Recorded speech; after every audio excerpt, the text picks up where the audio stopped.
And then they came for TTS. And was there anyone left to speak out? Honestly, I doubt it. Because from where I'm sitting, it looks as if GW is purposefully, and fully knowing, mind you, murdering their own franchise and their own setting. They are cutting the legs from beneath some of the best advertisement they have ever had, or could ever hope for, and again, I think they're doing it on purpose. That will be the main thrust of this video, because over the last few months or so, it's kind of solidified a thought I've had for the last few years that I really want to talk about a bit more, but let us begin with TTS, shall we?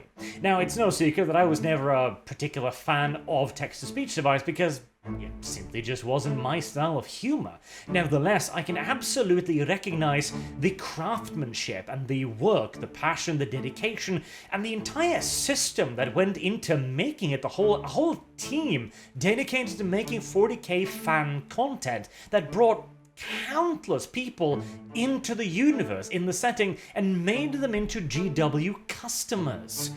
It should be a highly valued asset for 40k, and yet, apparently, the exact opposite is the opinion of GW, and a lot of people forget this as well, but back in the day when I first started out doing this, for example, there was almost nothing in the ways of 40k and Warhammer content on YouTube. There was like one major and kind of flagging lore channel, and that was it on that side of things, and yet now we have quite a few content creators. Still not exactly a booming industry, but quite a few. And the fan animations, everything from the technical brilliance of Astartes to the sheer darkness and depth of Death of Hope, and of course text-to-speech device. Could anyone have dreamed of, like just 5 or 6 years ago, that we would have this much cool stuff for 40k or Warhammer? Super niche settings as well, I remind you, though. Even when I started out doing this, I was kind of saying that we are within half a decade or so of seeing it go mainstream, and here we are. Fat load of good that did us, huh? I still remember the naive conversations back in the day when we were like, oh, maybe we'll see a Horus Heresy TV series. Won't that be amazing? Here we are, and the most likely option is a Netflix adoption.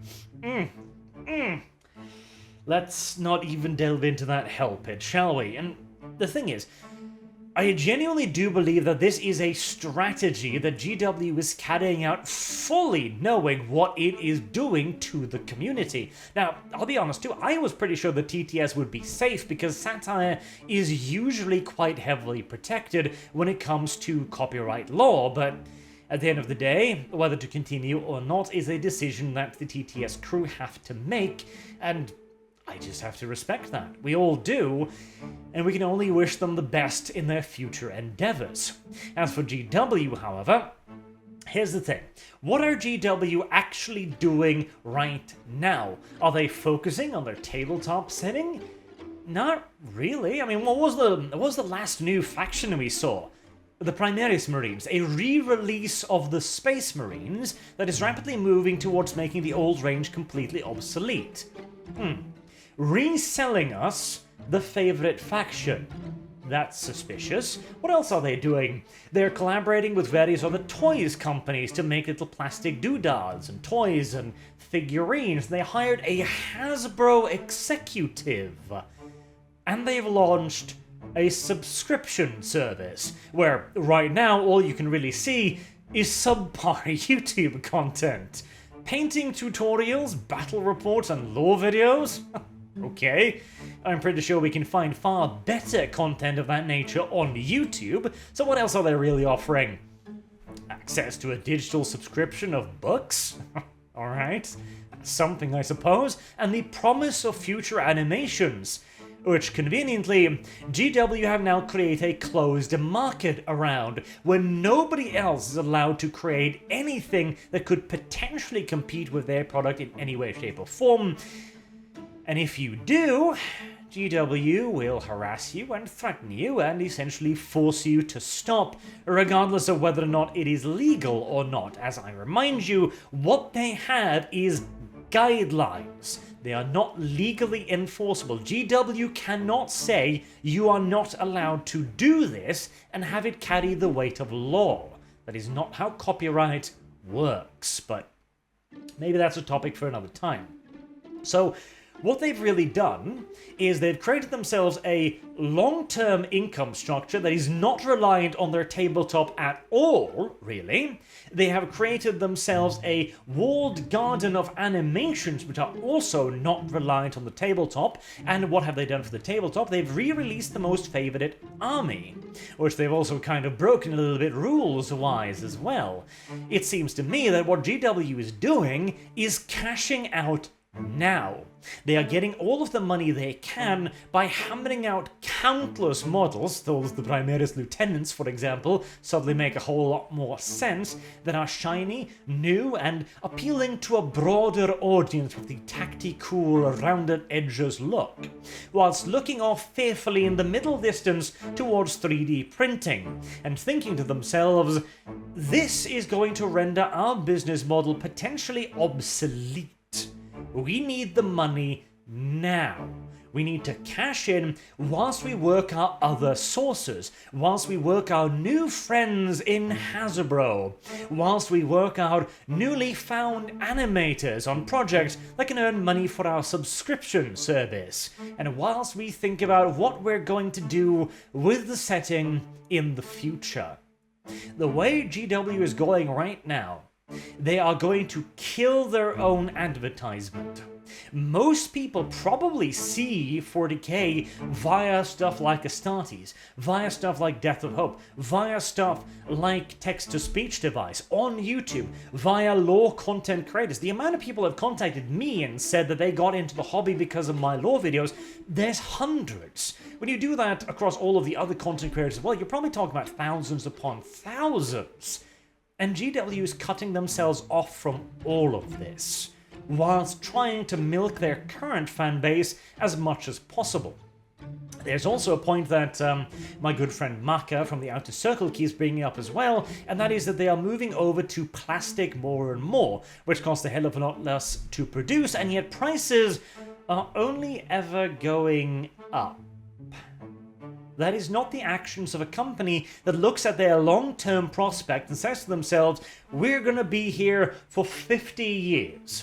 We are going to build ourselves a large, loyal customer base that we are going to maintain for the next half century. These are the actions of a company that says, we've got 10 years. We are going to milk this pony until it cries tears of blood. And then we'll move over more in the Disney direction. We'll make animated shows, we'll make toys, we'll make source books, and we'll produce the occasional miniatures here and there as well. Maybe, if we're really nice, we'll even keep up with some of the rule sets. But that will not be the mainstay of Games Workshop business in 10 years' time. That is my prediction right here, right now. Now, can we do anything about it? That's another interesting question. I don't think so. Now, I organized my little mailing campaign against GW, and we achieved about as great a degree of success as I think we ever could likely hope to get, by at least getting a roundabout response to it. If GW is really doing what I think they are doing, and burning the bridges whilst getting as much money out of it as possible, they will not care one iota for the fan outrage over this. They will simply look at the fact that they have one less competitor for their subscription service, and they will celebrate it. Hopefully, I'm wrong. I pray that I'm wrong, but I am not going to organize any campaigns over this, for the simple reason that if this is gonna have any hope of succeeding whatsoever, it needs to be a 100% unified fan outrage, extremely loud and extremely strident, and for better or worse, I am a person who will speak his mind on anything and without compunction or self-censorship, which has caused me a lot of trouble over the years. And the thing is, I recognize that I'm not going to be a unifying figure in this. I'm not.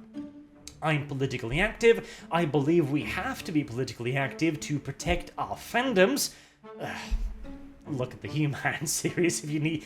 Like, hell, just every month another example of that comes out, but I'm not going to get into that here, okay? So it's going to have to be up to someone else. Who? I don't know. I haven't seen anyone make any real pushback against this, or even really truly stridently call it out, frankly. I don't know what can be done, frankly, either. Like, I can encourage you to contact GW, and you should. If you're an investor, you should contact them. You should use the email you have, you should yell at them. And if you're a content creator, you should make videos. And if you think you are in a position to create that fan outrage, do it. If it fails, so what? So bloody what? There's no shame in that. Again, I am recognizing my shortcomings in this area, but I'm hoping someone will do it. Someone with a less political outlook, shall we say. But I don't think it's gonna help. I genuinely do not think so.